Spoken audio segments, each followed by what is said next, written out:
Dear colleagues, students, ladies and gentlemen, I would like to welcome you at the University of Macedonia and this event that the Center, the International European Defense Analysis Center, is organizing together for the first time with the Dukakis Center of the American College at Thessaloniki.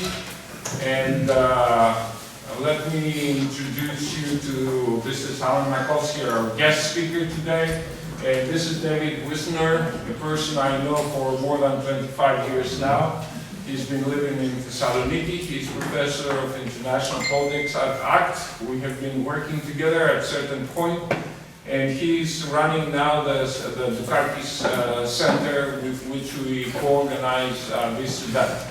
Now, the reason why we have is, first of all, is David and his friends are my friends on the one hand, and on the other hand is Dukakis, who I happened to meet here in Thessaloniki when in 2006, when he came, he visited our university. He was received at the Senate room by the faculty of the university. So the Dukakis Center, if you Google and find it, you will see the aims and the purposes. They're worth following, and this is why we're organizing this event, especially now that the topic is hot, is Turkey after the elections.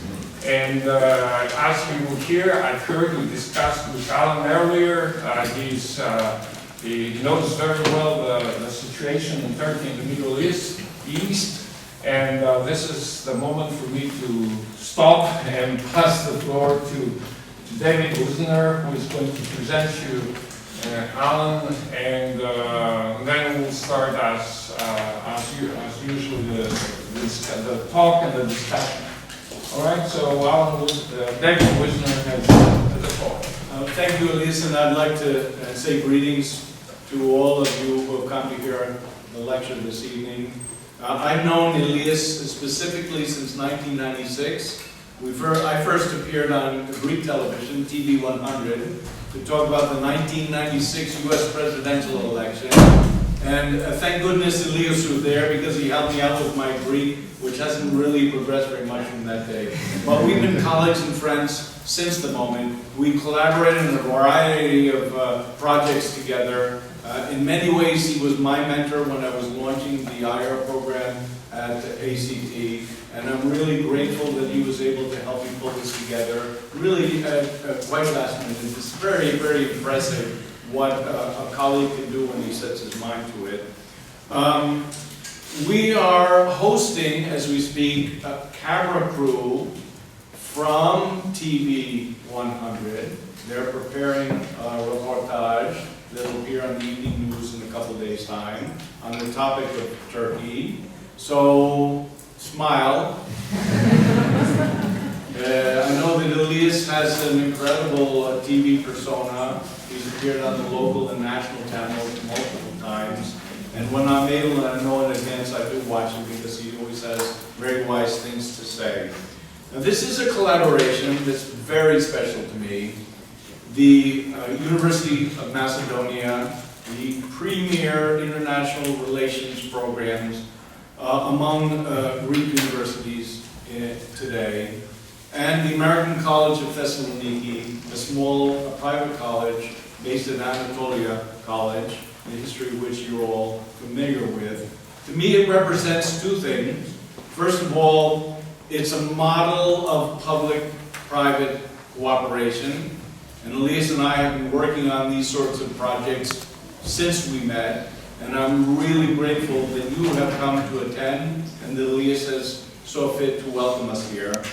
It's also important because we like to host students from the University of Macedonia at our events, and I think Ilias and I have a common vision for what we'd like to see happen among the young people who take classes in politics and international relations. Let's say Thessaloniki will be the hub for international politics in this part of the world. And it doesn't matter if it's at ACT or the University of Macedonia, at the other public university, Aristotle University. The important thing is you'll come to Thessaloniki to do your studies and you'll be enriched in so doing. Now, I represent the Dukakis Center, and it's a special moment for me personally. We're celebrating 20 years of public service initiatives at the Dukakis Center. And the goal of the Dukakis Center is very simple, and it's not unlike the types of things that Ilias likes to do in his public affairs outreach. That's saying we want to see young people engage meaningfully, creatively, innovatively, responsibly in politics, in public affairs. No matter how you do it, the important thing is to do it. It doesn't matter with whom you do it. The fact is that you are citizens of the greatest democracy the world has ever known. Be proud of that. I'm proud that my daughter is a Greek. And take advantage of the opportunities that you have here. That's what I have to say. That's the message of the Dukakis Center. Let me turn now to Alan Makovsky, whose friendship is equally as dear, but perhaps not quite so long-standing. We invited Alan to speak at a conference on the future of democracy back in the summer of 2014. It was a bit of an adventure, but we got him to come and spend a meaningful weekend here. And I say, when I first heard Alan speak, I had two thoughts. First, this guy is a wonk. If you don't know what a wonk is, you will know in short order. But so far they haven't walked. They haven't walked. The second thing I thought is, this guy worked in Congress. There's hope. I never heard a more knowledgeable person on regional affairs speak publicly until that moment when he lectured on what was happening in Turkey. And I thought there is hope for the members of the US Congress if they got a guy like this telling them what's happening. Now, Alan has done so in three very specific ways in his career. Early 1990s, he worked for the State Department. He spent time in Turkey and was an official with the State Department until he moved on to a position as an advisor to a congressman and to an official in the House of Representatives, the Foreign Affairs Committee, which is to say he's one of these people who's preparing the reports for the congressmen and women when they're preparing to debate or hold a hearing or to vote on an important topic. Subsequently, Alan moved to the world of think tanks, and he has served at the Washington Institute, did I say it right? Near East Policy, and now he's a senior fellow at the Center for American Progress, which is a partisan think tank in Washington, D.C. Alan has unparalleled expertise on the Eastern Mediterranean. We're grateful that he offered to come up and speak to us here this evening. And I'm really very proud and pleased to welcome him. Thank you, Alan. Thank you, Floor is David. yours. Thank you, David, for inviting me. Thanks all of you for coming out. This is a full house, which is very gratifying. I appreciate it, and I'd also just like to say that I had not been to Thessaloniki other than a very, very brief visit in the 1980s until 2014, David, when you invited me. And I really fell in love with the city, as I told you then. I don't know how many of you are from here, but I'm sure it's a great privilege to study here and to live here in this atmosphere that I find both in a certain way relaxing and in a certain way very energizing. And so I was particularly thrilled at the opportunity to return and speak at this esteemed university, and also under the sponsorship of the Dukakis Center. I'm an admirer, by the way, of former Governor Dukakis. I think when the history of the United States is considered, the issue of inclusiveness, I think his nomination for president in 1988 will be remembered as a very significant milestone. And I say that, I believe, objectively, not merely because I'm a Democrat, as he is.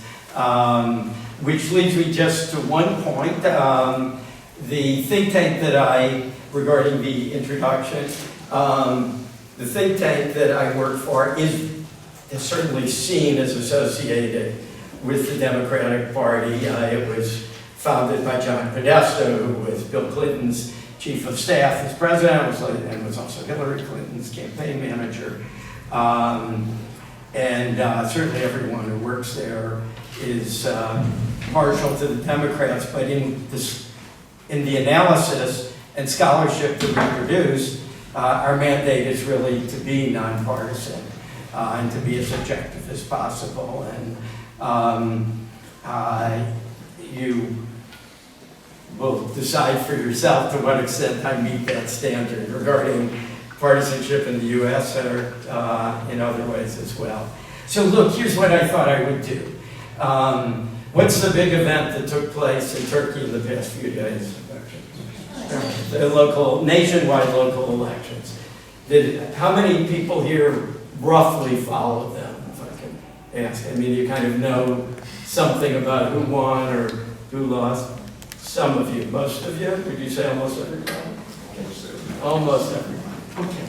Well, look, I think what grabbed the head, what I thought I would do is talk about the elections and talk a bit about U.S.-Turkish relations. If we have time, I'll talk about what I think drives Erdogan these days, and then try to open it up for questions. So, in case, for those of you who are studying too hard to follow the election, I'll just say that what garnered the most media attention was the fact that Erdogan's party lost Ankara and appears to have lost Istanbul as well. Ankara is the capital of Turkey. Istanbul is the largest city, the heart of Turkey. Those are the two most important cities in all of Turkey. Erdogan's party had never lost an election in either of those cities. And actually, Erdogan's party only goes back to the year 2001. But it grew out of another religious-oriented party that first won Istanbul and Ankara in 1994. Local elections are held every 5 years in Turkey. So you can figure it out for yourself how many in a row that was. But so since 1994, these cities have basically been in the hands of the leading religious-oriented party. The number one question about the elections right now is, are they over? So what do I mean by that? Ankara appears to be over. The victory for the opposition was by 4 points over the AK party is Erdogan's party, over the AK party candidate. Erdogan, during the campaign, the opposition candidate was the victim of fraud allegations. There may be some legal action. Erdogan has said that, it said before the election, the people of Ankara will pay dearly if he becomes the mayor. He didn't specify what he meant by that. It would not be surprising to see the government pursue Mansour Yavaş, the opposition candidate who won, through various legal means. The more important city to Erdogan is Istanbul. Erdogan himself is from Istanbul and got his political jumpstart by winning the mayorship of Istanbul in 1994, when the religious party first won. And people like to say that he still sees himself as the mayor of Istanbul.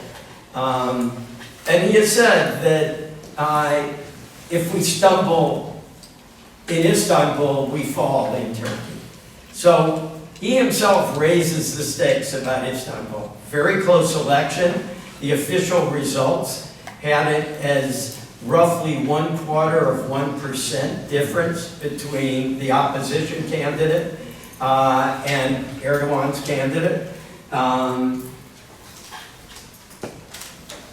Erdogan's party has asked for recounts. Already, I think many people are surprised that the official results got reported the way they did. You see, the last several elections have had sort of an anti-democratic cloud hanging over them. I'm going to back up a little bit. The first real free and fair elections in Turkey were in 1950. Most people agree on that. There were some earlier elections, but they were really not free and fair. And there have been, by my count, I don't know, I think a little over 24 elections in Turkey since then of various types. And Turkey has never been, the model democracy. I mean, you don't hear Swedes saying, we have to become more like Turkey. But they had a very, I think, proud boast. And that is, through most of that history, I would say certainly from 1950 through at least 2014, there was never a case where the loser of an election in Turkey, a national election in Turkey, said, we lost because we were cheated. Nobody doubted the results, that the account was fair. That's something to be proud of. In 2014, the candidate for mayor, the opposition candidate for mayor, had a pretty good argument that he may have been cheated. It was a very close election. He had certain grounds to appeal it, and the election commission denied his appeal. And there's no appealing their decision. Even though there was clearly some fishy things going on with the transmission of ballot boxes. By the way, he is the gentleman who just won the election this year, this week. In 2017, when Erdogan decided to try to pass a set of amendments that would create a strong presidency, it was decided by less than 2% in favor. Again, there were some very suspicious things. I'll spare you the details. So I think in many ways, and again, last year, when there were parliamentary elections and presidential elections held at the same time, there were some questionable things that happened in the presidential elections. So what is decided on these appeals, I think will be seen as a very big test of Turkey's democracy. In a way, it's a chance for Erdogan to redeem himself from these questionable elections of the past few years. Because if the results are allowed to stand with the opposition candidate Mansur Yavaş winning in Ankara and the opposition candidate in Istanbul, Ekrem İmamoğlu, winning, I think it will say to many Turks, okay, this fellow is a little more democratic than we feared, and it will sort of reinforce the legitimacy of those past elections. So we shall see. When will the appeals be decided? The Election Commission said they'd be decided next week, so I mean, unfortunately, we don't really know yet. Some people say it may drag on longer than that. But okay, let's assume that the results are as they've been reported, with the opposition winning in Ankara and Istanbul. So what's going to happen next? A lot of people have been saying, well, you know, Erdogan is in big trouble now. It's shown now he's vulnerable. His power could be threatened. Personally, I don't really see that as likely. One never knows. Perhaps Turks take to the streets. Or if the Istanbul result is overturned, I don't think that would happen. But if they did, perhaps Erdogan's days would be numbered. But I really don't see it. Structurally, there's no reason that Erdogan should fall because of these elections. There are no national elections scheduled now in Turkey until 2023. We have another 4+ years. Turkey has had, I think, in the last, since 2014, in the last 5 years, has had 6 different national elections. Now there's going to be a period without elections. Now, under the old system, before Erdogan passed the amendments to create a strong presidency, he might have been in trouble. There was an instance in Turkish history. In 1989, the ruling party had a terrible result in the local elections, and pressure on it, the sense that it had lost legitimacy, forced it to call early parliamentary elections. But the system doesn't work that way anymore in Turkey. Under the new system, which is unique in the world, and very odd, and in many ways it's a system that I'm not sure serves Erdogan in the way he intended, but in this way it does serve him well. Parliamentary and presidential elections must always be held at the same time. There's only 2 ways to call an early election in Turkey. One way is for the president to do it. He can snap his fingers and say there's going to be an election. Give him a big advantage if he decides he wants an election. The downside of that for the president is that his term ends when he does that. And you only get 2 terms. By the way, there's a constitutional argument whether Erdogan is in his final term or not. I know he considers it not to be, but I suspect as he comes towards the end of this term, the opposition will point out that a plain reading of the Constitution would suggest he is in his final term. But anyway, however you count them, there's only 2. Erdogan thinks he gets an extra one because of these amendments that created the new system.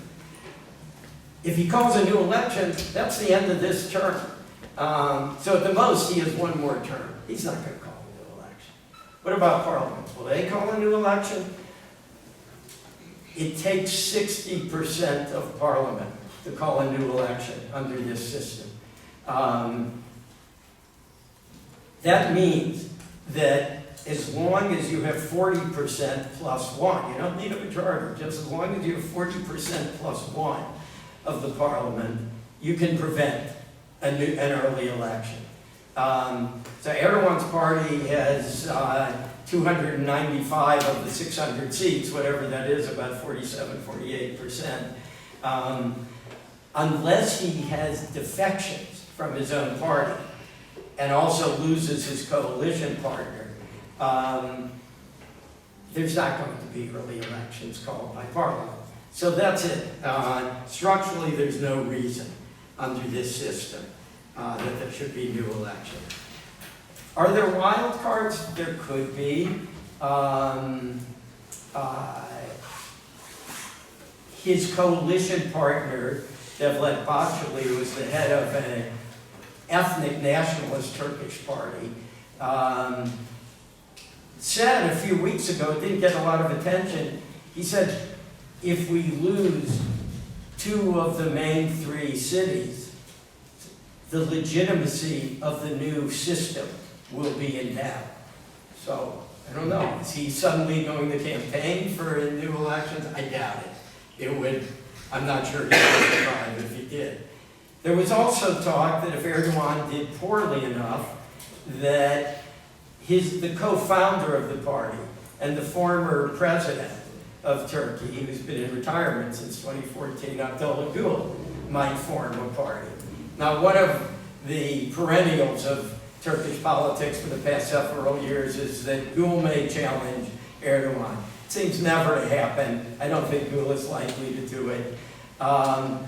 If Gül, as some rumors had it, controlled enough parliamentarians in the AK Party bloc, are you with me, in Erdogan's bloc, if enough of them were loyal to Gül and he formed a party, he could perhaps pull them away and then Parliament could vote for new elections. But it's a wild card and don't bet your mortgage on it. You guys probably don't have Don't bet anything. Don't bet your lunch. I think that Erdogan has something else going for him that helps him perceptually, and that is that his party still came in #1 in total votes nationally. It's a little bit like a situation, I don't know how relevant it is in Greece, it makes sense in a US context, where a football team has a very bad season, but they beat their rivals. So they feel like, okay, we actually had a pretty good season. I did one of my degrees at the University of Michigan. Universities usually play about 12 football games a year. You know, we could lose 11 games, but if we beat Ohio State, you know, it was a great year. So, actually, the opposition, if you looked at their vote total, nationally, it wasn't that great. But they won Ankara and Istanbul. And you know, they walk off with the trophy from there. But the AK Party is arguing, hey, look, you know, we won. There are different ways to measure these local votes because you vote for mayor, you vote for provincial consuls. But by any measure, AK Party won the largest amount. And actually, for the provincial consuls, not only did AK Party win, but their coalition partner, this ultra-right wing, this ultra-nationalist party, Turkish Nationalist Party that I mentioned, actually came in second.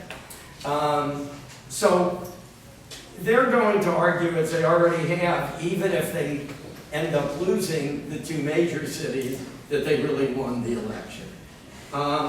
So am I saying, when I say there won't be new elections, am I saying there's no impact? No, there is an impact. And I think this is why I'm not sure what will happen in Istanbul. Patronage in Istanbul has been very important for Erdogan. And if he loses, also in every city, patronage is important, Ankara too, but Istanbul is the biggest city. And it's a major source of income for AK Party. You give a contract to a company, they make a donation to the party. Now, one of the ways that people used to say that our party was less corrupt than their secular predecessors was that instead of asking for the money for themselves, they would ask for it for the party. But time, over time things change. And individuals within our party themselves are suspected of corruption, and Erdogan himself is at the head of that.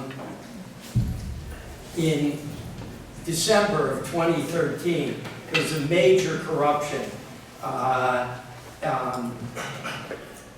indictment against family members of Erdogan's cabinet. He was prime minister at that point. He was knocked off balance for a while, but he ultimately regained his footing, and he decided, on an institutional level, he sort of did what Bashar al-Assad did in Syria. He decided, I'm not going to take this. I'm going to get rid of these judges and prosecutors who are bringing these charges. And that's what he did. He decided it was a coup against him, and that it was Gousios. Well, it may have been Gousios. There's certainly some circumstantial evidence. However, there's also, they also made quite a strong case that the corruption was real, including involving Erdogan himself. And it has since then been assumed that Erdogan cannot afford to lose power because he fears what will happen to him legally. In Istanbul, the opposition candidate has said that one of the first, when I'm saying opposition candidate, he's now unofficially the elected mayor. He has said he plans to open the books and reveal the corruption that Erdogan's party has been committing in Istanbul. And he claims one of the reasons that the appeals are going on and that the election commission is delaying in resolving the appeals is because they are having people destroy incriminating evidence. But certainly this is something that is at stake. Whether or not corruption charges against Erdogan and his party can be proved, and it may in fact be the case if that they can be proved if the opposition takes Istanbul.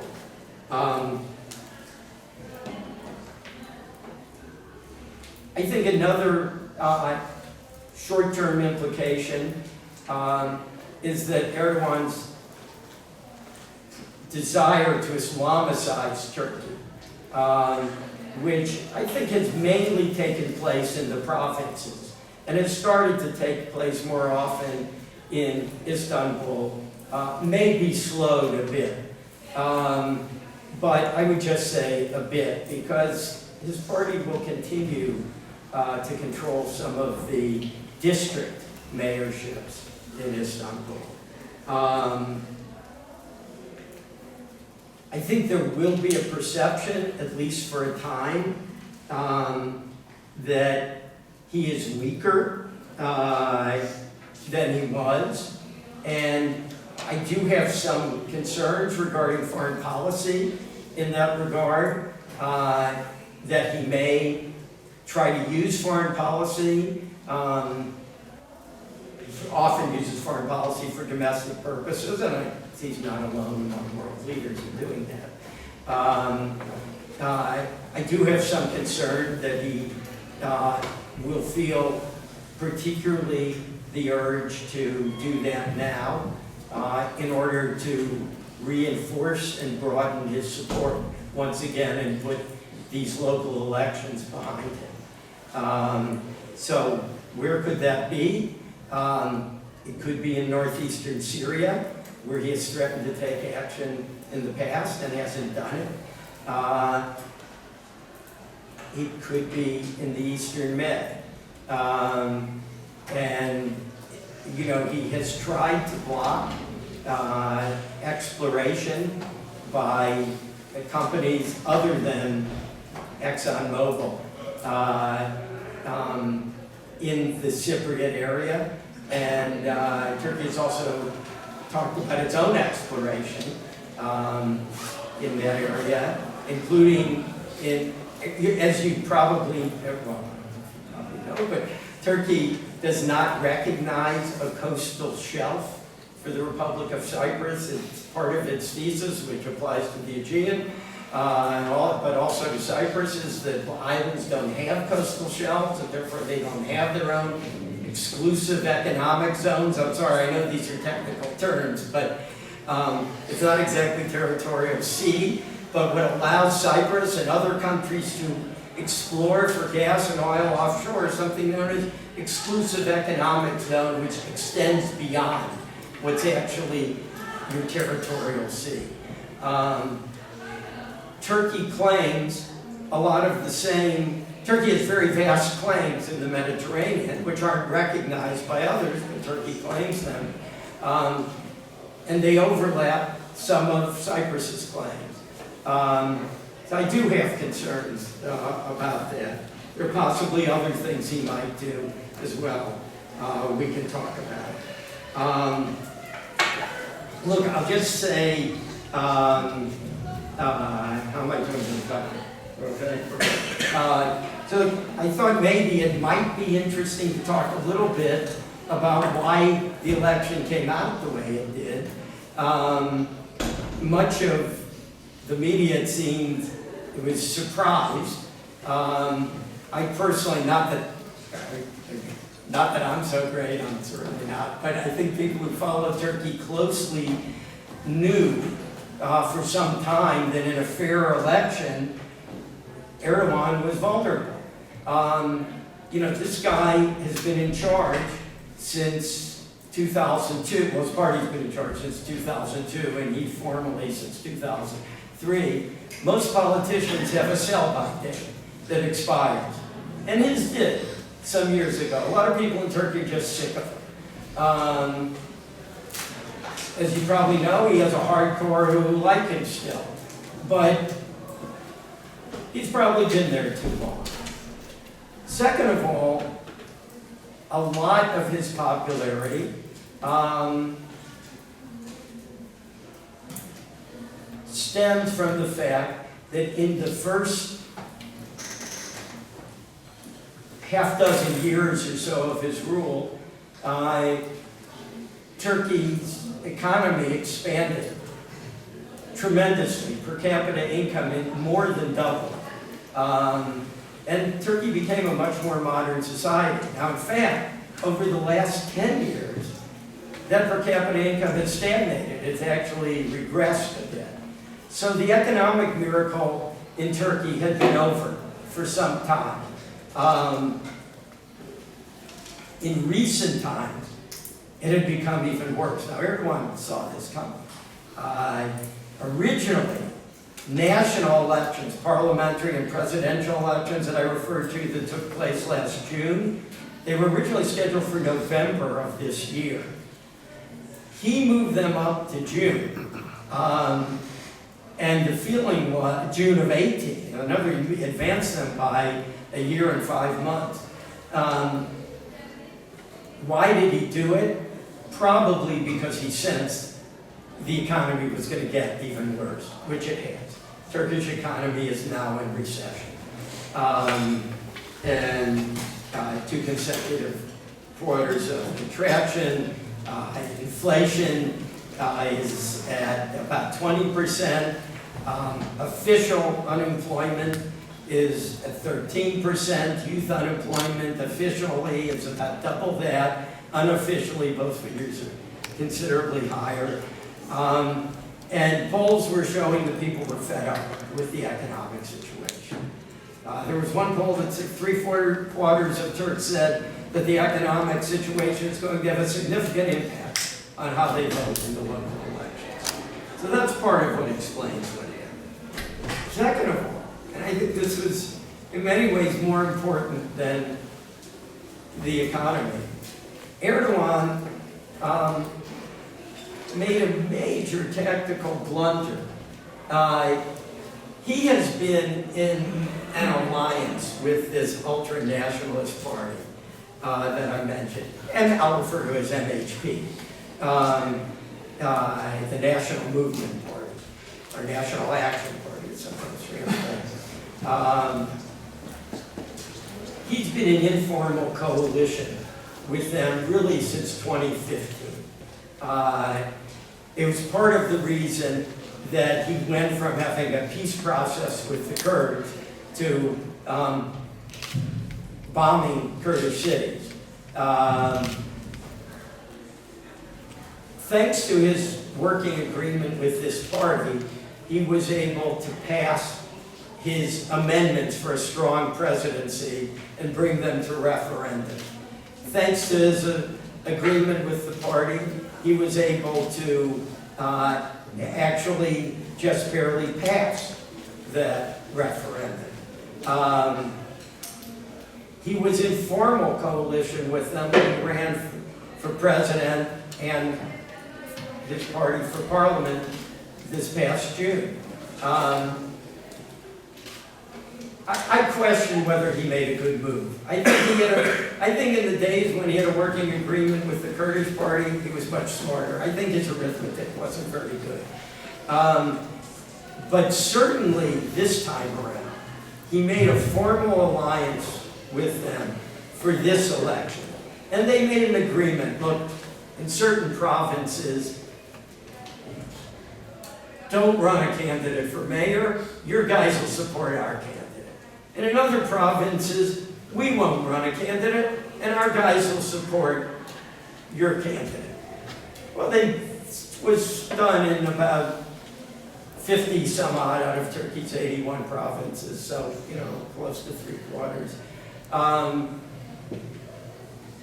Now, when that happened, the opposition decided it needed to be in coalition.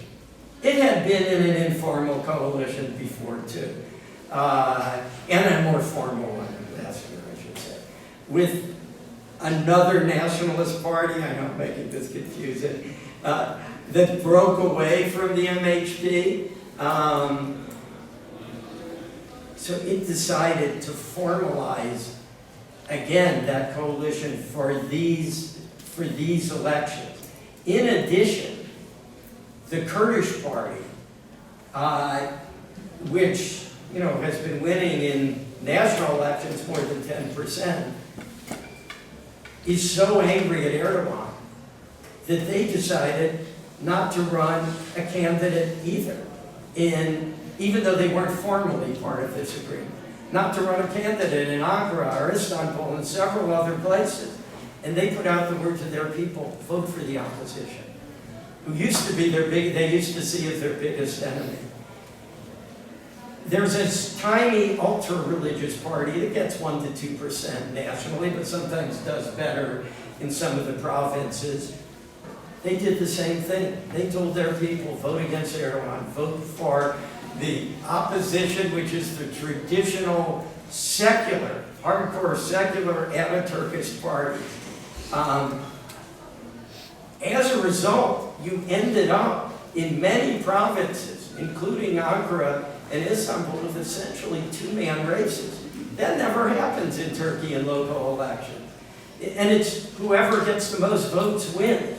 So had Erdogan not started this chain of alliances by creating his own, I think he probably would have won Ankara and would have won Istanbul easily, and a few other places, important places along the Mediterranean that he lost, like Adana and Mersin.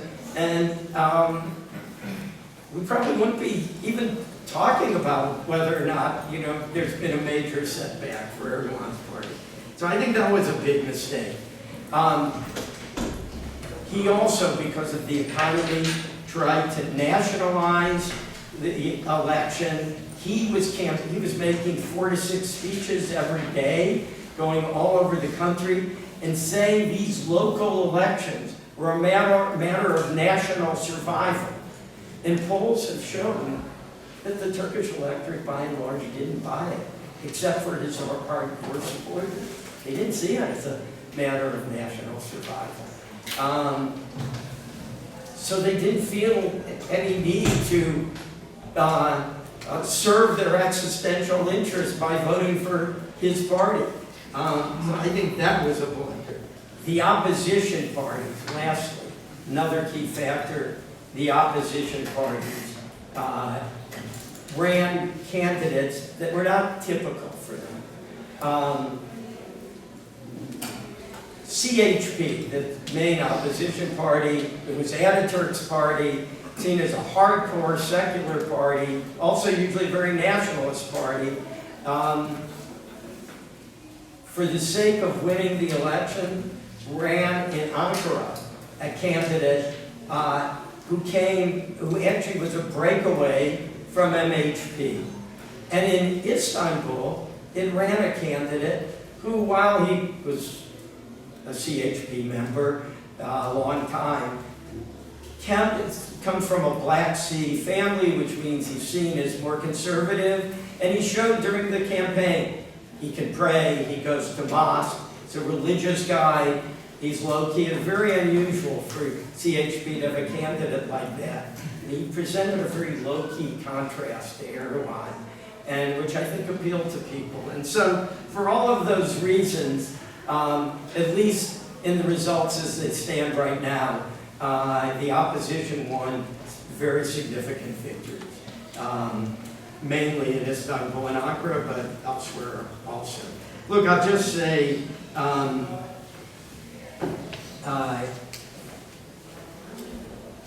what drives Erdogan? I think the thing that mainly drives Erdogan in both domestic and foreign policy is his identification with Islam and his belief that Turkey should be the leading country in the Islamic world. He said it recently, he said Turkey is the only country that can lead the Muslim world. He also wants to see Turkey be a more religious place. He's often used this phrase that he said he wants to raise a religious generation, dindar nesil in Turkish, a religious generation.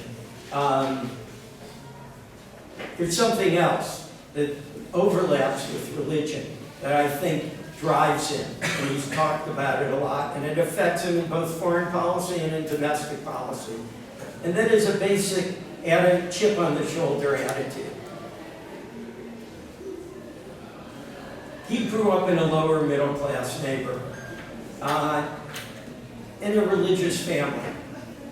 Many religious people in Turkey feel that the secular elite that dominated Turkey for so long looked down on them and made them feel like second and third class citizens.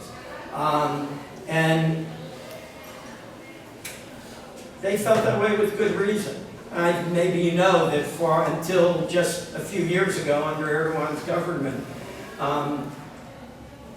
women could not attend university wearing a headscarf. Basically, if you wore a headscarf, you couldn't do anything. You couldn't serve in parliament. You couldn't be a civil servant in the national government. Certainly, you couldn't serve in the military. All of that has now been reversed. So, if you're a religious, and some of these people who were not elite, small businessmen have been, run a lot of contracts over the years. And a new middle class, an upper middle class, a religious one is developed. And if you're part of that group, and I think there's about 25 to 30% of Turkey that is this way, they'll follow Erdogan off a bridge. I mean, he gave them dignity. And I think that's something that's very important to understand. And I think from a nationalist point of view, there's something similar. He talks about Turkey's greatness. I know from a Greek point of view, Greece and Cyprus were the great exceptions to this. because Turkey did train its guns on Cyprus. But by and large, Turkey, in the previous century, the Republic of Turkey did not attack its neighbors, and was generally did not want to be associated with the Middle East. Erdogan has played on resentment of the West, the fact that Turkey is not part of the European Union, now realizes, as polls show, that they'll never be in the European Union. There's very few Turks that think that Turkey has any chance.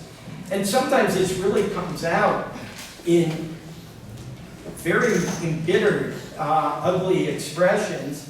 I mean, the one that I'll never forget was in 2014, Erdogan was addressing a group from the Islamic Conference, and he said, you know,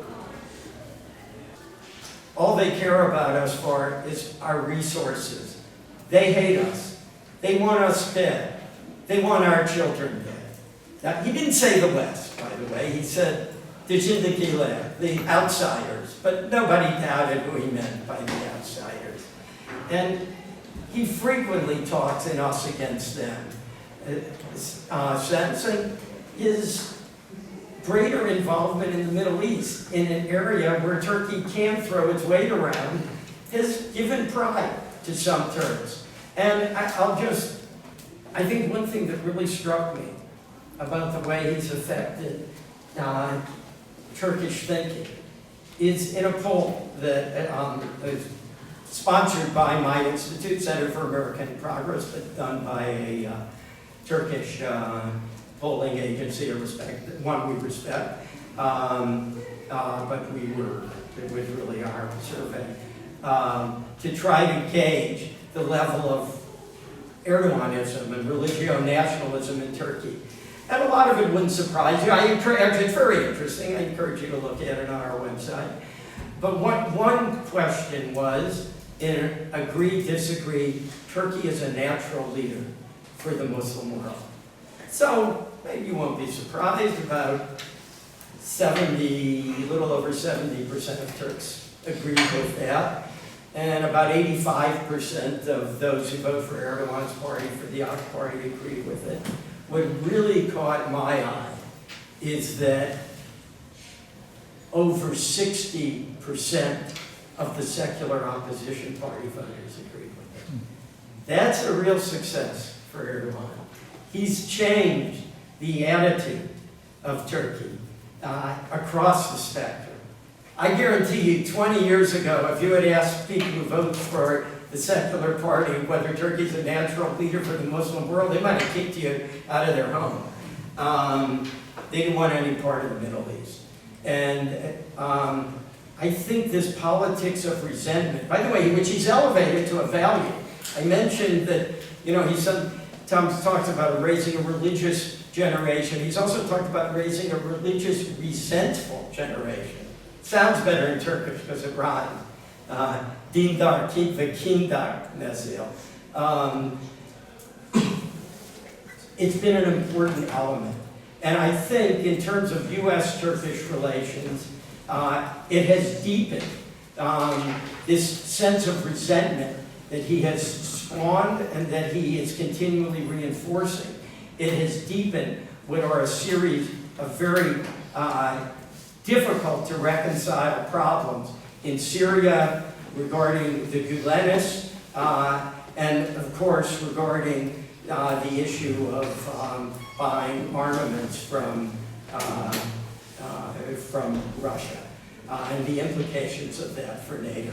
So I think I'll stop now. That's a lot to chew on. I'm happy to talk about any subject that you find interesting.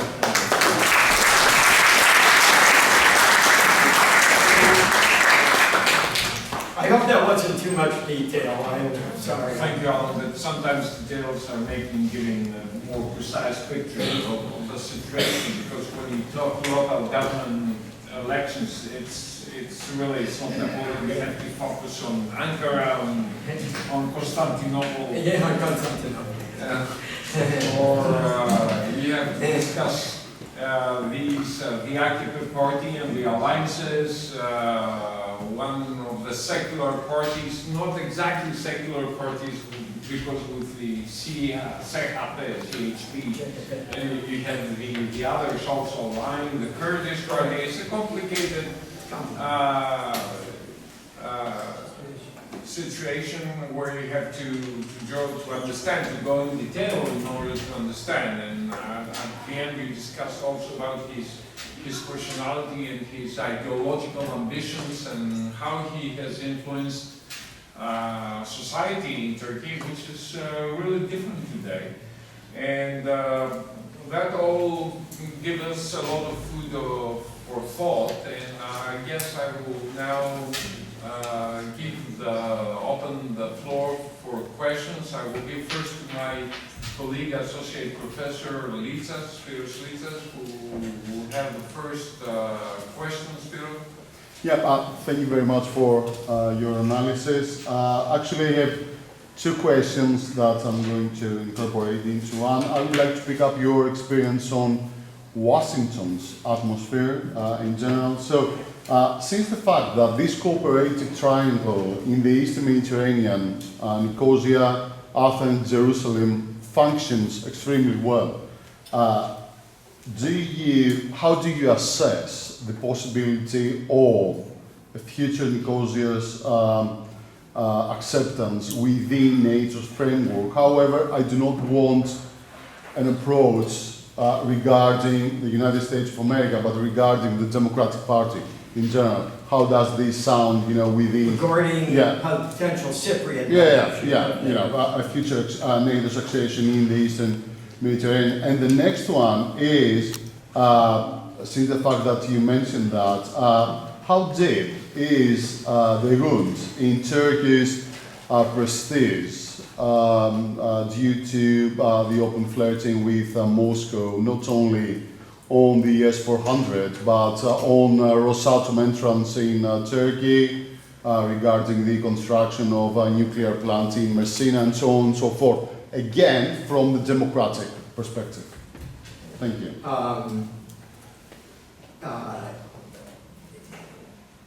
From the Democratic Party perspective. Yeah. Okay. Or, democratic think tanks in you don't mind general. if we widen it a bit. All right, yeah. I mean, I don't speak for the Democratic Party. Yeah, but we would, But if you're asking, but I'm happy to. all right, regarding your think tank, the fact that, since the fact that this is a democratic think tank, Again, even what we write is not Democratic Party positions. I mean, everybody, if you don't have a Democratic Party orientation, you're not going to work there. You wouldn't want to work there, and you wouldn't be accepted to work there. But at least I don't think you would. But we don't speak for them, and they don't tell us what to write. So I choose, or what to write about. So I just want to be clear. Take the broader picture. And look, the Democratic Party itself is very divided on many issues right now.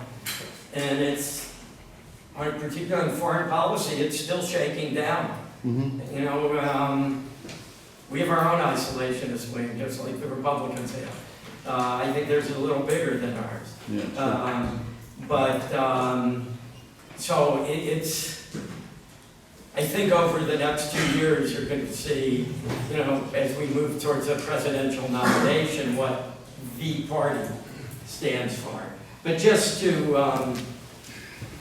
but I won't ignore that dimension of it. Look, there's been a real shift in recent years regarding Turkey in Washington. I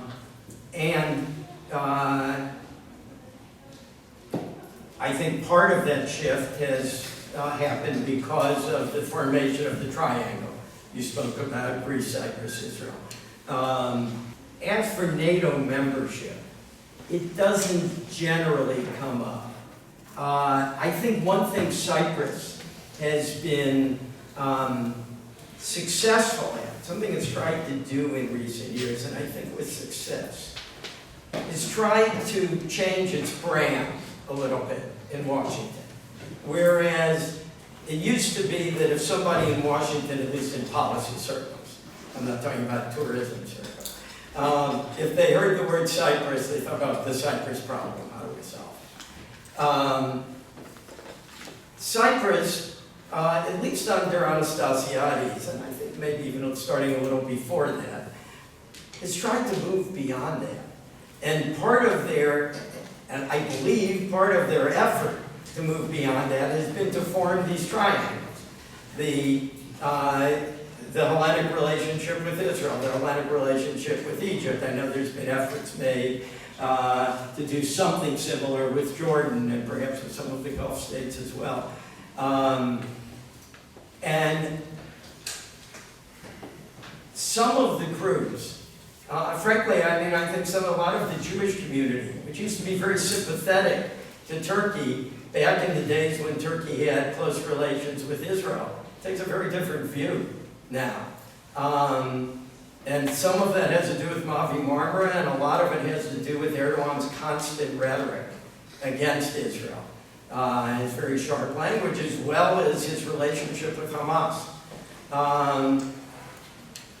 As for NATO membership, there are people who talk about it. You might want to take a look at a very interesting op-ed written today in the English language, Katu Merini, by my friend who heads a Greek-American organization, Endis Emenides, who takes issue with somebody else who advocated membership for Cyprus in NATO. And they're both, he's also advocating it, but coming at it from a different angle. Look, I would really say there's no congealing yet of this idea within the Democratic Party or elsewhere. I don't see it. It might be hanging out there a bit. Perhaps its day will come, but it's Cyprus and NATO. But look, you're saying they're not there? No, in their minds. Yeah, well, I mean, look, part of the issue is domestic in Cyprus because ICAL would have to, there'd have to be a referendum, and ICAL would have to be part of it. I'm asking that because yesterday there was a reference from State Department regarding future NATO accession in the Eastern Mediterranean. So, nowadays it's not as negative, let's say, right, as it used to be during the past. What I think you might have, are more examples of, I think it's this maybe still ongoing Air Force exercise in Greece and Opion. Yeah. I think, what is it? Ilias. Excuse me. By the way, I do not know Greek, as you probably can tell, so any attempt I make to pronounce a Greek word is probably going to be faulty.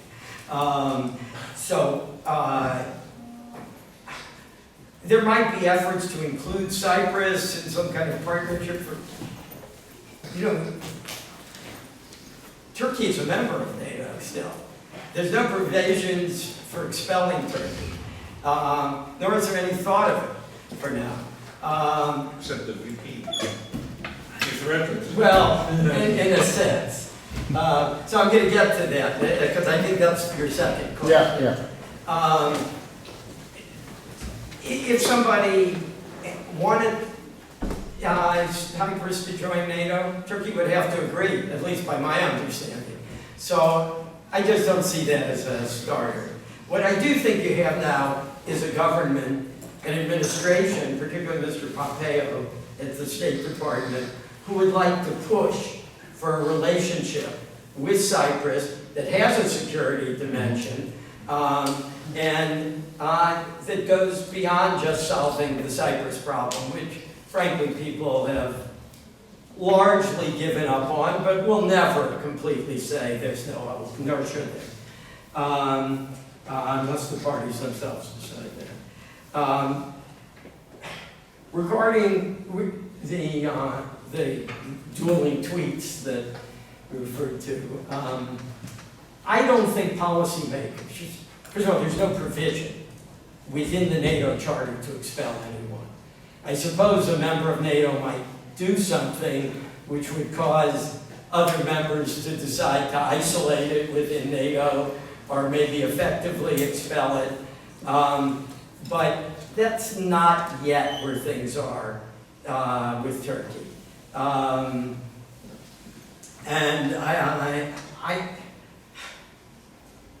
I think if the relationship between Turkey and Russia continues along this way, you'll hear more talk about it.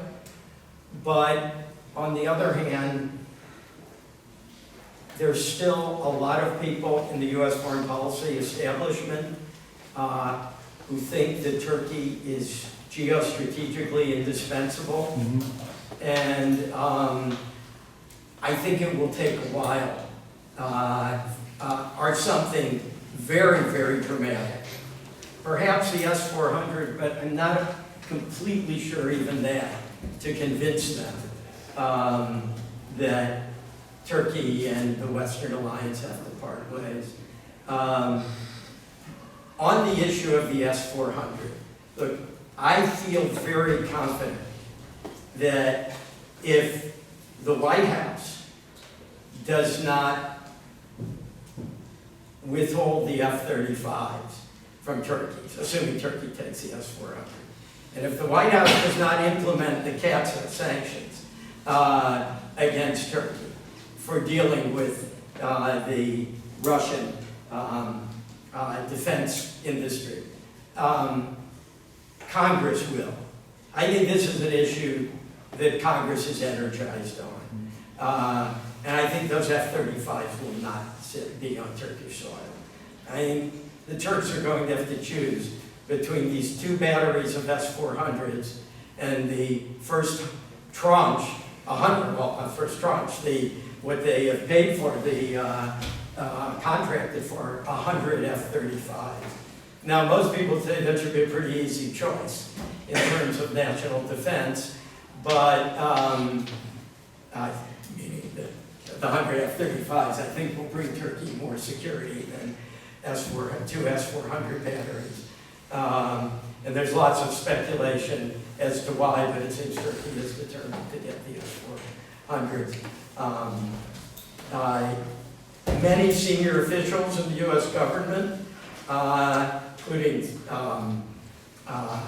recently General Scaparrotti, have said that take the S-400s, no F-35s, but the president himself has not yet said that.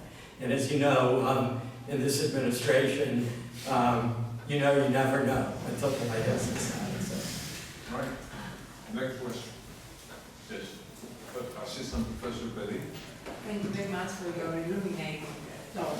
These elections have made great headlines, but in your talk, I think you suggested that they haven't changed anything, more or less. So, have they changed anything? What is the next step? Well, yeah, what I tried to say, look, I don't have a crystal ball. I think there is a perception for now that Erdogan is weak. Maybe there will be some marginal change. Maybe he might have more trouble controlling some of the courts in some circumstances. For example, the Constitutional Court, the majority of the judges were still appointed by his predecessor, Mr. Gould, meaning they're still basically sympathetic to Erdogan's worldview, but maybe not to Erdogan himself. In another period of weakness, between two elections in 2015, when Erdogan temporarily lost his parliamentary majority, there were some court rulings that went against him. You may have things like that, but really, I'm a skeptic that anything significant is going to change. He's going to remain president. The party alignment in Parliament will remain the same. I believe, despite the fact that his coalition partner said that losing the major cities will cast a shadow of the legitimacy of the new system, of the executive presidency, I don't think this coalition partner has anywhere to go. If he wanted to go to new elections, he might not even make it into parliament. He is the one who's benefiting from this coalition with Erdogan more than Erdogan is. So I don't really see anything changing. As I said, on the perception of weakness, I'm concerned about a foreign adventure. So yes, I do tend to disagree with the media coverage here. In terms of society, can you see a wave of disagreement or? I think if the results in Istanbul are overruled, and if you mean a wave of public protest that would, look, I don't think you're going to see something like the Arab Spring or Algeria, that results in a change of leadership. Yes, I think you will see serious public protest if the Istanbul results are overturned in a way that's not credible, and it seems if they are overturned, they probably won't be credible. Again, if they go after the mayor of Ankara on these trumped-up fraud charges, financial fraud, stemming from a case from 5 years ago. But basically, I'm yet to be convinced that this type of protest can deter Erdogan. There were a lot of, look, the opposition, when the new system passed, squeaked by in referendum in 2017, the opposition party said the result is unacceptable. So people turned to him, well, it's unacceptable, what are you going to do about it? And he said, well, the leader of the party, well, it's unacceptable, but it is legal. So far, given Mr. Erdogan's strength, his dominance of the media, his dominance of the state bureaucracy, I just don't really see the mechanism by which the result, at least a few months down the line, is that people just accept the current system as it is. I think what Alan did is, given that since Monday afternoon, not Sunday, because Monday afternoon the media started talking about the beginning of the end, he put the emphasis on, no, it's not like that. And this is something, some of you know it because you've seen my yesterday's tweet. I fully agree. And I was speaking in similar terms, trying to say, hey, stop, this is a wrong assessment, and I think I fully agree. I think he's giving the right assessment, but it's not the beginning of the end. He maintained his forces. It is true. The analysis he's done about how many employees the city of Constantinople is employing. The central city is employing 19,000 people. The central city. Now the city has the gas. Right, the city has another 5 organizations, so that makes a total of 40,000, at least 40,000 people. That means 40,000 families. That means votes and then contracts, as he specified. So there perhaps. Yeah. And But look, this is not tomorrow. yeah, I mean, there are imponderables. There are certainly people in Erdogan's party who are embarrassed by what they see as non-democratic measures in the past. And from what I read, some people inside the party were tweeting out the results. There was a showing the opposition candidate ahead in Istanbul. I mean, it was, one person who was not an Erdogan person, but quite the contrary, somebody who was arrested by Erdogan for just criticism. But had an interesting theory that for Erdogan's own legitimacy, for the sake of retroactive legitimacy of all these past elections, he has to allow the results in Istanbul and Ankara to stand. We'll see. I think there might be something to that. I would say I knew I had him here somewhere. So overall votes for mayor in the 81 capitals of the 81 provinces, AK Party got 44%, Erdogan's party. The opposition party, the secular opposition party, got 30%. No other party got double figures. For the provincial assemblies and municipal assemblies, Erdogan's party got 42%. And the opposition party got 17.5%. So, you know, Erdogan's spokesman say, what are you talking about? We lost. Okay, even if we lost a few cities, you know, we won big. We got our usual percentage. And I think that there is that factor there, including in Istanbul, that they won some of the districts within Istanbul. So it's not, I don't think we're seeing the beginning of the crumbling of the edifice yet. Assistant Professor Christidis, or associate? Associate. Sorry. Sure. 22 years ago, in another country, another autocratic politician, Milosevic, lost the local elections, end of 1996. And the opposition came together and won Belgrade and other cities. And that signaled the beginning of a process that ended up at the political defeat of Milosevic, with a major crisis taking place in Kosovo and Serbia. Do you see any similarities with the two cases? Do you foresee anything similar happening? I'm going to piggyback on this because other question that also has to do with the U.S. and Turkey and the geostrategic position of Turkey and U.S. political imagination. In the early 1990s, the Bush administration would say, we don't have a dog in that fight, Yugoslavia doesn't matter anymore. We're not yet at the point where you get a mainstream political figure in the United States saying Turkey doesn't matter anymore. Right. You don't have that.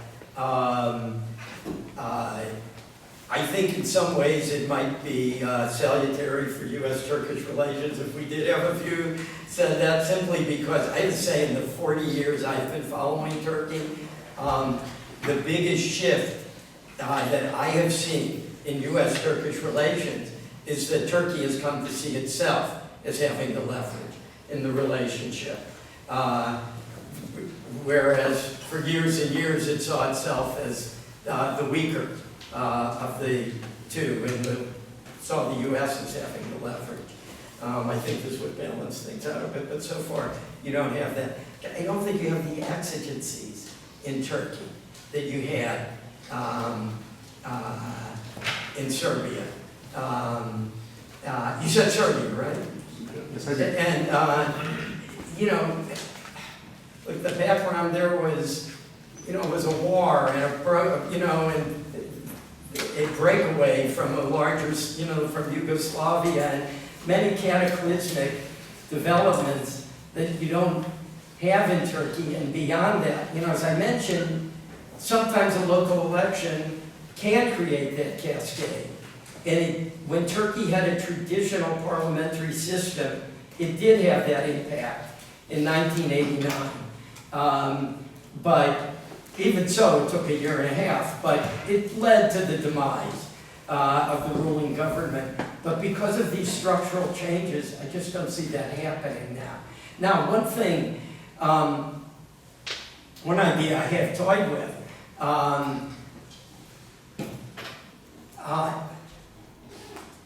how much does the United States care? In Serbia, we did care, as David says. The Trump administration shows no interest in human rights, none whatsoever. So I don't think in and of itself, the Trump administration is likely to come down hard. You'll hear the State Department, you know, speak, you know, on the importance of the legitimacy of elections and human rights. But, you know, with the exception of when an American pastor who was part, you know, who was important to President Trump's electoral base, when he was arrested in Turkey, Trump came down hard on Turkey. Even then, it took 2 years. I don't see the U.S. doing that. But it might be, if were the U.S. to do that, It might be that Mr. Erdogan would try to find ways to mollify the U.S., other ways in U.S.-Turkish relations, if he felt he had to buy off the U.S. because he's taking a more authoritarian approach. But I don't see that happening. Yes, please. Given the fact that you don't... She's a graduate student. My name is Angela, I'm a graduate student. Nice to meet you. Given the facts that you gave us, are we talking about the beginning of a new chapter in the political opinion of Turkish people in general, or is it the beginning of an escalating polarization between those who are in favor or against President Erdogan, even blindly? Yeah, I don't think it's mutually exclusive. I think we are seeing a deepening of the polarization. Yes, I think that will continue. One of Erdogan's party co-founders, who has since fallen out with him, like many of his original allies, said a few years ago, we can't go on this way with 50% of the country loving us and 50% hating us.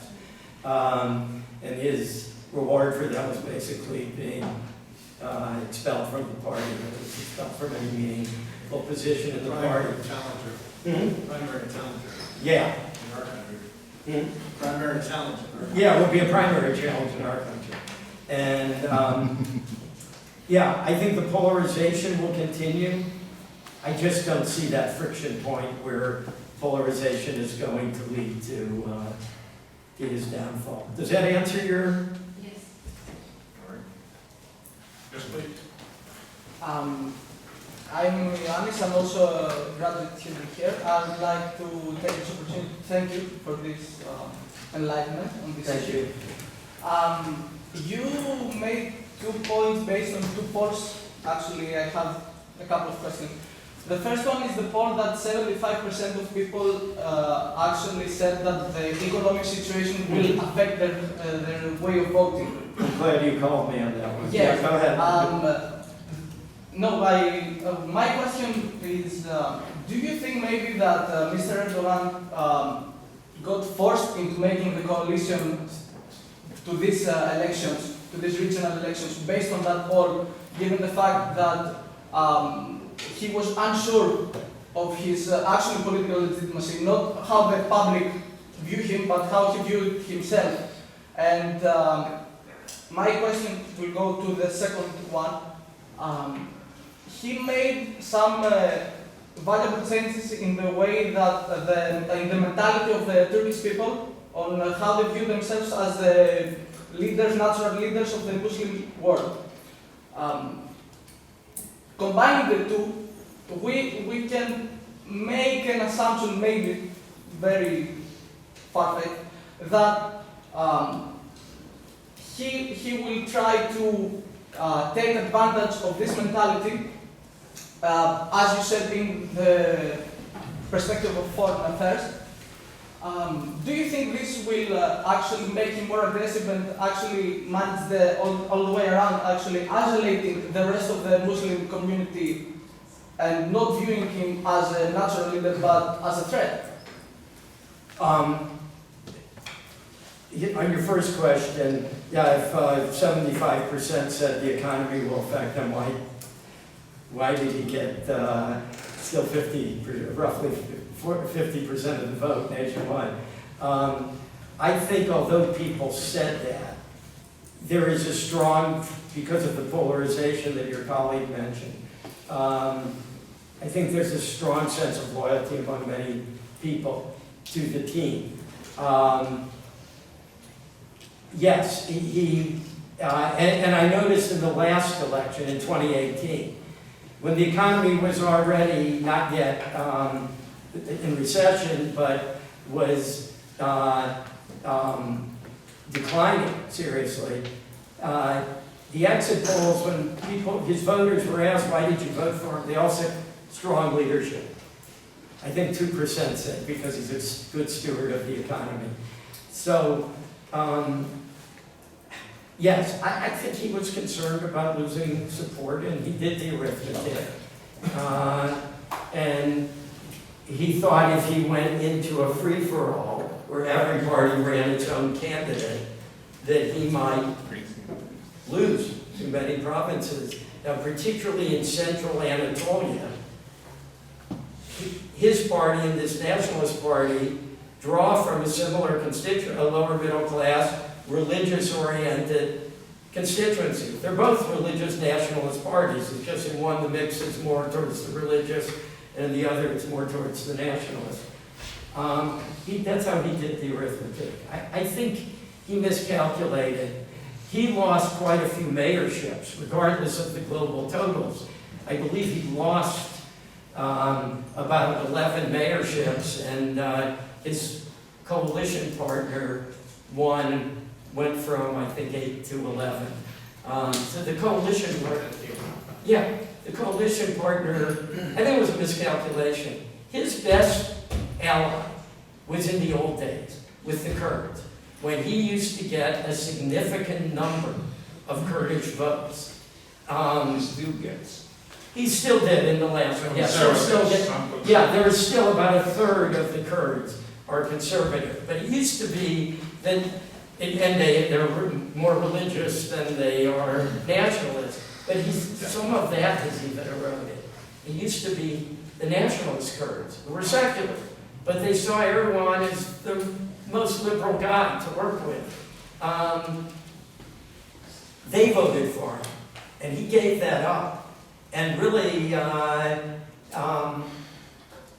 he needed another partner. What I think he didn't reckon with is not only that the other side would put together its own highly disciplined coalition, but that these other two parties, the Kurdish party and this tiny religious party, were not formally part of the coalition, of the opposition coalition, would join it. It's always been a given for years under Erdogan that Erdogan's biggest asset, some people say, is the weak opposition. And the opposition has traditionally been weak. But I think in this case, the leadership of the opposition, Mr. Kılıçdaroğlu, deserves a lot of credit. He really did put together a nice coalition, and he very deftly. All right. Yes, please. Yes, identify yourself, please. My name is Nikita. I'm a student in the American College of Thessaloniki in international relations. My student, this is somebody else. And I would like to ask you because although we said, okay, it's kind of like, in a way, insignificant that Erdogan lost the two major cities because technically he already won. Yeah, I don't want to say insignificant. It's not insignificant. In quotations, like, Yeah. the thing is like, in terms of economics, like the country is declining, the economy is declining, and like I think we're talking about like 20% of inflation rate, like millions are unemployed, and there was never like, in the past years, there was never like a real, let's say, grip that the opposition could have against him. So, of course, we cannot predict the future, but do you think like, from your perspective, from your analysis, that the opposition can have like a grip against him in those two major cities, Istanbul and Ankara? Can have a what? Right. Yeah, well, that's nice. Look, it's like, just to say, like, they never had something this significant against him. They could never, because Erdogan is like, what we say, a persona in Turkey. Like, he tries to be everywhere, meaning in the media, in the public sector, like everywhere. He has to, how can I say, put his ego first, because he always... right, he's all over. He was, the local elections were about him. Yeah, because if you notice, every time he talks, he always mentions like how he came from like a humble family, middle class, all that, so he tries to get a persona in Turkey with something like a savior. So my question is like, do you think like the opposition would have like something against him, meaning that we'll have elections in like 4 years? Would we actually have like how can I say, an opposition urging elections like before those 4 years? If they economy keeps declining, like it does Like right 4 now. years is a lifetime. It's hard to know. But immediately, what he would lose in Istanbul and Ankara, because I don't want to say I don't want to say it's meaningless. All that patronage, all those contracts that the mayors of those cities have charged of, he loses all that. When elections do finally come around, the mayors make a lot of important decisions about what party can hold what rally in what space at what time, who gets the billboard space. You know, it's not all done according to fair laws. There is a lot that matters about whether you control the cities, and particularly those two cities. But on a national level, I think the most important thing that's happened is that the anti-Erdogan opposition has seen there is benefit in unity. Their strongest plank is that they're against Erdogan. And even though they represent a vast spectrum of ideological attitudes, and they will be trying to sustain that coalition over the next 4 years, but it's a little too early to say. 4 years is a very long time. The hardest part of it is the Kurdish part, because Erdogan, of course, labels them terrorists. And he tried during this campaign to label all the opposition informally working with them as terrorists. The opposition, meanwhile, could not formally work with them because there is a lot of anti-Kurdish feeling in Turkey. So that's where I give them credit for being very deft. They formed the coalition, the implicit coalition with the Kurds, but they had to avoid making it an overt coalition, and they want that paper. All right. Two more. You want to hear? No. All right, go ahead. I am Asterios Gousios. I am a PhD student here with a focus on migration. I thank you for your thorough speech. I kindly ask you for a comment on... Is thorough a synonym for long? I kindly ask you for a comment on whether the Syrian refugee population has affected the Turkish vote. Great, next. Would Erdogan claim to Great be more question. than 3.5 million people? I'm sorry? Would Erdogan claim to be more than 3.5 million people? It's not he. I mean, it's the UNHCR. It's over 3.5 million, and probably I don't know. I have to uncover a secret here, because we knew you when David gave me your name. We knew you because of Anastasia, and we were following the articles that she had on migration, a long analysis. So when Yeah, I recently wrote something. So when you said the name, we were discussing with Anastasia, and our point, her point of view, my point of view, and others is we're contesting the numbers. Yeah, The 3.7. you are. Yes, in a way, we're thinking that we have a discussion, so I'll go on. Okay. Our point of view is that they're using these numbers in order to attract and get more money from the European From the Union. EU. But this is not the point. The point is what Anastasia has just asked, whether, and it was raised by one journalist at 2 days ago at the BBC, that the people in Constantinople have reacted to the presence of many refugees. So it's So, look, I looked into this in terms of past elections. I haven't, since I've been traveling, I really haven't had a chance to crunch the numbers the way I tend to, but I have a tentative answer for you. If you ask Turks, you know, do you like the refugees? Overwhelmingly, it's negative. They don't like it. It's maybe typical in any refugee situation. If you ask them, what is the main problem facing Turkey? The Syrian refugee problem usually comes in around fourth at about 3 to 5%. Completely, behind the economy, unemployment, which is really the same thing. But they're usually listed separately. And even education. As far as I could tell, in looking at the provinces that had the 10 highest concentrations of refugees, as well as the provinces that depend on seasonal workers, because that's where refugees have displaced the most Turks in terms of employment. This is off the books, underground economy stuff. No impact in the 2018 election. However, in this election, it seemed to me where the refugees are, AKP still won for the most part. But in the Aegean, Mediterranean, the western, southwestern provinces where the seasonal workers are, AKP lost a lot.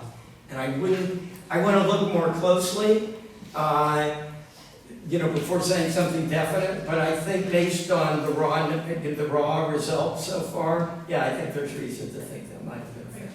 You want to say a few things? Yeah, let me, we had one final question. Yeah, okay. Okay. This is my setup. Yeah, this is your setup, yes. Okay, go ahead. Welcome back to the Oh, thank you. And thank you for this speech. My name is Wisner, and I'm an art historian physiologist, and I've exercised the financial planning profession the last several years.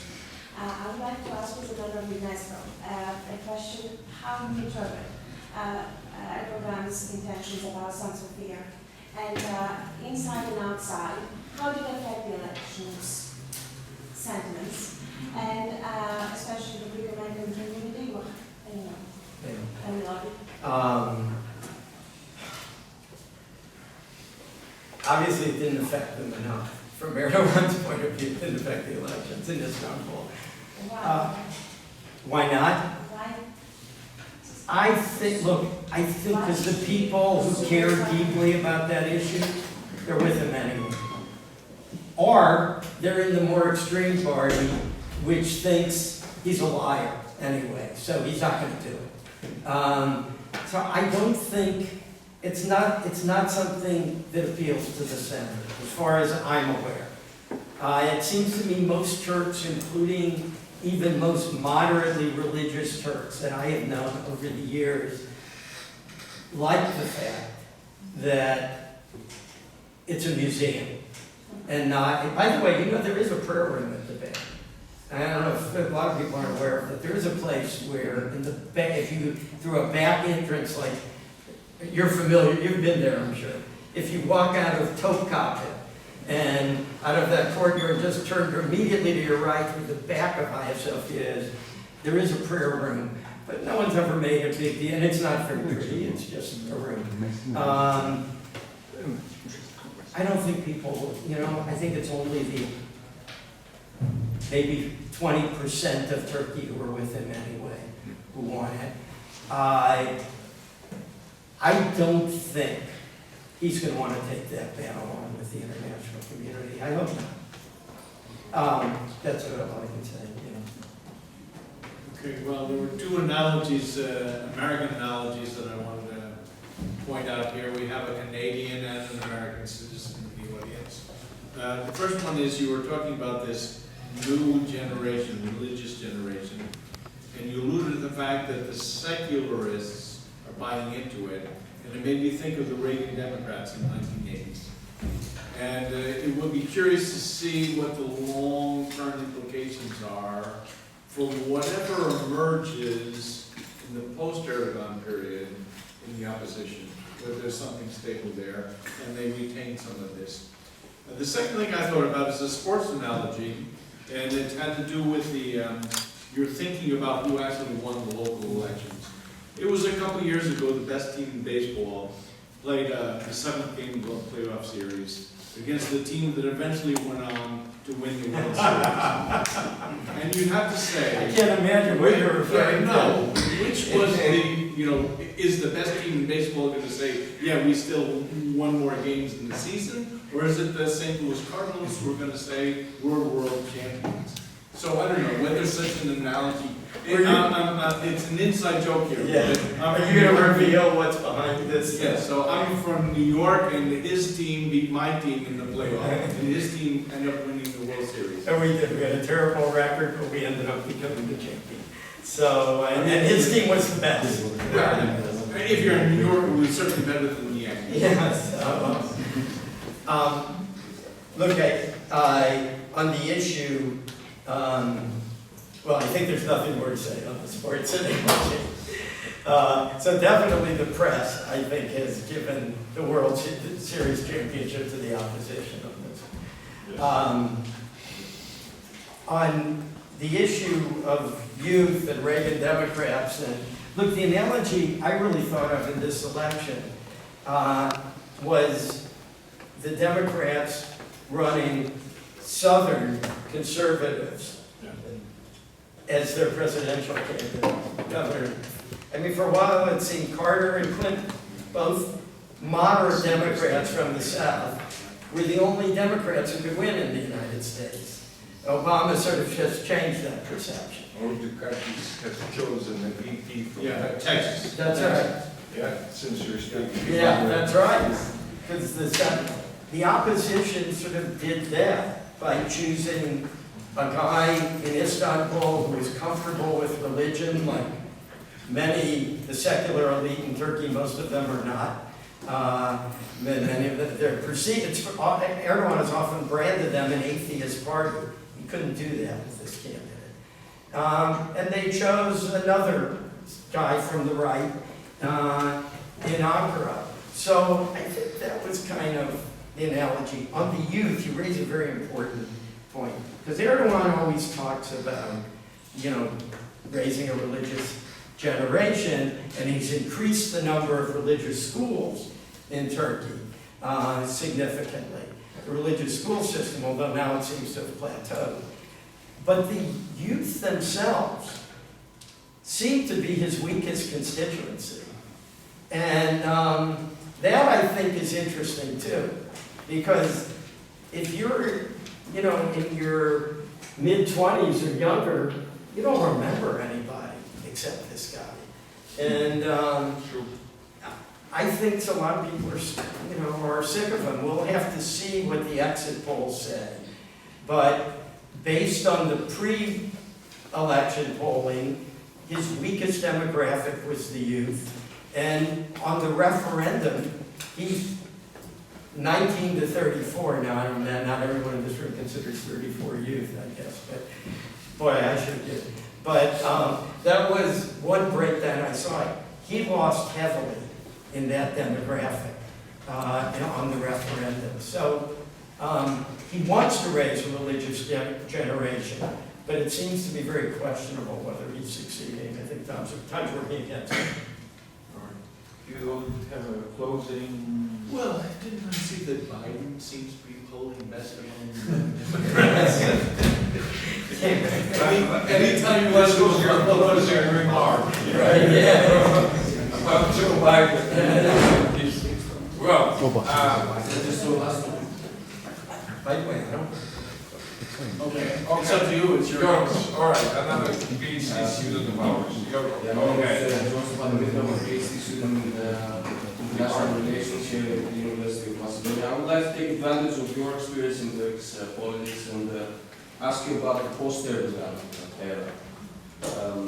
Are you optimistic that a more moderate leader will arise soon in the near future, or Erdogan is already preparing the grounds for an Erdogan-like? On that, I realize I didn't ask the last part of it. They answered the last part of one of the previous questions. I'm glad you brought that up. I think Turkey has changed, whoever takes over. As I indicated, I think they see themselves as a regional power. And as they're now, it doesn't get a lot of attention, but they've developed somewhat of a military industry. They're producing their own arms, their own. And maybe people in Greece are, but yes, well, you should be. Turkey is now consistently, the past 4 or 5 years, 13th, 14th, 15th leading arms exporter in the world, where it used to be strictly an arms importer. I'm going to say this from an American point of view. I sometimes explain it this way to American audiences. When Joseph Stalin threatened Turkey in 1945, Turkey was kind of a helpless third world country, and it came to the United States on bended knee, basically, and said, please protect us. Turkey isn't like that anymore. Turkey's not an impoverished country anymore. It's classified by the World Bank as an upper middle income country. As I said, about 10,000 per capita income. And it is a militarily strong country, and now it has found an arena where instead of trying to play only with the West, which makes it feel inferior because he can't, you know, Turkey can't get into that club fully. They found an arena where they can have a lot of influence. It might not be with Qatar or with other Muslim brothers, but I think Turkey wanting to have somewhat of an independent foreign policy and be a regional power, I think that's something that's taken hold. I don't think Turkey is going to get more religious. I actually have, because of what I see about the youth demographic. I think we're plateauing on that, but I think the Islamic identity will remain firmly rooted.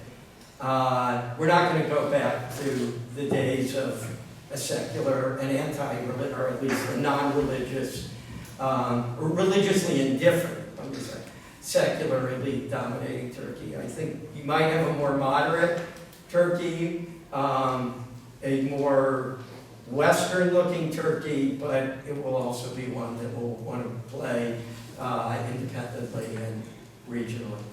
Do you think his successor is going to be from his group, and he's going to choose his successor? I think at this point, His son-in-law? I do not think it will be a son-in-law. I think if he tries to do that, he will fail in choosing his successor. But if he tries to choose somebody from what's seen as the more moderate Democratic wing of his party, yeah, I think there's a good chance. By the way, people like Gül and Davutoglu are seen as part of that wing that he is now expelled. But even Davutoglu has similar ideas. Yes. In a way, he gets inspired. Davutoglu was his mentor. I'm not sure everyone knows it. But the thing that Davutoglu is that was different is I think Davutoglu was a Democrat. Davutoglu was willing to go into coalition. Yeah. And I think he was not corrupt. And I don't think he was an authoritarian. Maybe I'm naive, but I could back that up. I have reasons for thinking that. That's where he parted ways with Erdogan. I think Erdogan is going to have to bring those people back into the fold if he wants to dictate his succession. All right. Well, Thank you very much for your time.